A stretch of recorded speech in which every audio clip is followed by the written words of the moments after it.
بات، یہ بڑی اہم بات ہے، صحابہ کرام قرآن بتاتا ہے، یہ قرآن نے کہا ہے محمد رسول اللہ والذین معہ اشداء علی الکفار رحماء بینہم، یہ قرآن کا فیصلہ ہے۔ محمد اللہ کے رسول ہیں، والذین معہ، اور جو آپ کے ساتھ ہیں یعنی صحابہ، وہ کفار پر سخت ہیں، رحماء بینہم، آپس میں بڑے نرم دل ہیں، آپس میں بڑی محبت کرنے والے ہیں۔ صحابہ آل بیت اطہار سے محبت کرتے ہیں اور آل بیت اطہار صحابہ سے محبت کرتے ہیں۔ اس کو اور تھوڑا سا وضاحت کر کے عرض کروں، حضرت علی عمر سے محبت کرتے ہیں اور عمر حضرت علی سے محبت کرتے ہیں، حضرت علی عمر سے محبت کرتے ہیں اور حضرت عمر حضرت علی سے محبت کرتے ہیں۔ یہ آپس میں بڑے نرم دل ہیں، آپس میں بڑے شفیق ہیں، آپس میں ایک دوسرے پر ایثار و قربانی کے جذبات رکھتے ہیں، آپس میں ایک دوسرے کے ساتھ کھڑے ہیں، مضبوط ہیں، ایک ان کے اندر اتفاق ہے، اتحاد ہے، متفق ہیں، یہ سارے یکجا ہیں۔ لیکن آج امت میں تفرقہ پھیلانے کے لیے اور فرقہ واریت کو فروغ دینے کے لیے آج امت میں یہ ہوا کہ ان کے آپس کے جو ایک علمی اختلافات تھے، آج بعض لوگوں نے وہ اختلاف ایسے پیش کیا کہ جیسے کہ وہ صحابہ کرام آپس میں جھگڑالو تھے، معاذ اللہ، ایسا ہرگز نہیں۔ آپس میں وہ لوگ صحابہ کرام رضوان اللہ تعالی علیہم اجمعین آپس میں بڑے نرم دل تھے، متفق تھے۔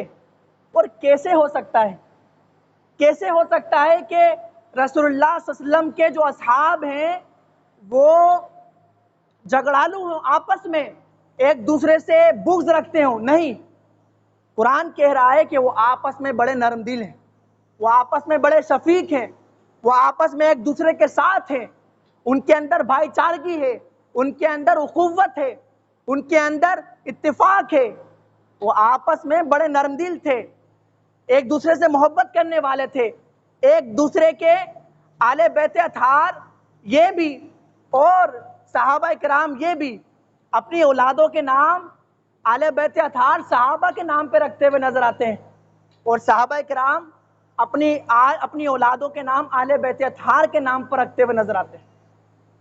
لیکن اس کو ظاہر نہیں کیا جاتا، بتایا نہیں جاتا، اور اس طرح واقعات بیان کیے جاتے ہیں کہ بس اب صرف اور صرف اہل بیت سے محبت ہو اور بس یہی محبت ہمارے لیے کافی ہے۔ اور یہاں پر صحابہ کرام اور یہ کچھ لوگوں نے صحابہ کرام کا دامن تھاما اور معاذ اللہ اہل بیت اطہار کے متعلق نازیبہ کلمات کہے۔ اسی طرح یہاں پر بھی کچھ لوگوں نے اہل بیت اطہار سے محبت کا جو ہے دعویٰ کیا اور صحابہ کرام کو برا کہا۔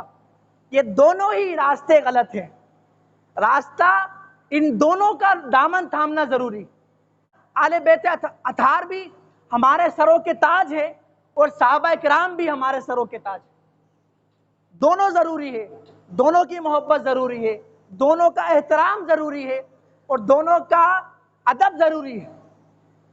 تو یہ فرق جو آج امت میں انتشار کا باعث بن رہا ہے، مختلف ممالک کے اندر بھی اور مختلف علاقوں کے اندر بھی یہ انتشار، یہ جھگڑا، یہ فتنہ اور فساد پھیلایا جا رہا ہے۔ تو ہمیں یہ دونوں کی تعلیم جو رسول اللہ صلی اللہ علیہ وسلم نے صحابہ کرام کے حوالے سے دی ہے وہ بھی، اور اہل بیت اطہار کے حوالے سے جو فضائل موجود ہیں وہ بھی، دونوں کو پڑھنا چاہیے، دونوں کو سیکھنا چاہیے، دونوں کو سمجھنا چاہیے، کیونکہ دونوں سے محبت حضور کی بدولت ہے، دونوں کی غلامی ضروری ہے اور دونوں سے ہمارا رابطہ اور تعلق ہونا ضروری ہے۔ ہمیں دونوں اہل بیت اطہار کا دامن بھی تھامنا ہے اور صحابہ کرام کا ان کا دامن بھی تھامنا ہے۔ دونوں کی محبت ضروری ہے، دونوں کا ادب ضروری ہے، دونوں کا احترام ضروری ہے۔ جو صحابی سے بغض رکھتا ہے، حضور نے فرمایا وہ مجھ سے بغض رکھتا ہے۔ اس طرح جو اہل بیت اطہار سے بغض رکھتا ہے وہ مجھ سے بغض رکھتا ہے، یعنی جو ان سے محبت کرتا ہے وہ میری محبت کی وجہ سے، اور جو ان سے نفرت کرتا ہے وہ میری نفرت کی وجہ سے۔ کسی کو اجازت نہیں ہے کہ وہ زبان سے نازیبہ کلمات نکالے۔ ہمیں دونوں کا ادب ضروری ہے، دونوں کا احترام ضروری ہے۔ بار بار اسی بات پر زور دینے کی وجہ ہے کہ یہی ان دونوں کا دامن تھامنے والا جو گروہ ہے یہی کامیاب ہے۔ اگر ایک کا دامن تھاما، ایک کو چھوڑ دیا، ان سے نفرت رکھی، ان سے بغض رکھا، تو پھر وہ قیامت کے دن رسول اللہ صلی اللہ علیہ وسلم کے سامنے نہیں آ سکے گا، رسول اللہ صلی اللہ علیہ وسلم کے سامنے نہیں آ سکے گا۔ یہاں تک کہ حوض کوثر پر جب جام پلایا جا رہا ہوگا، حضرت علی موجود ہوں گے، حضرت علی کا ماننے والا اگر آئے گا تو حضرت علی بھی اس کو جام نہیں پلائیں گے کہ تم ابو بکر اور عمر سے نفرت رکھتے تھے، آج چلے جاؤ۔ پھر کہاں جائیں گے آپ؟ جب حضرت علی بھی ان لوگوں کو اگر دھتکار دیں گے، بتائیے پھر کہاں جائے گا وہ شخص؟ اسی پر اکتفا کرتا ہوں۔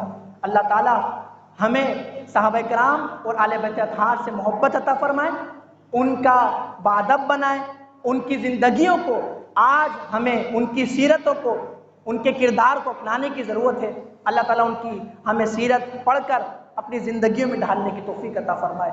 وآخر دعوانا الحمدللہ۔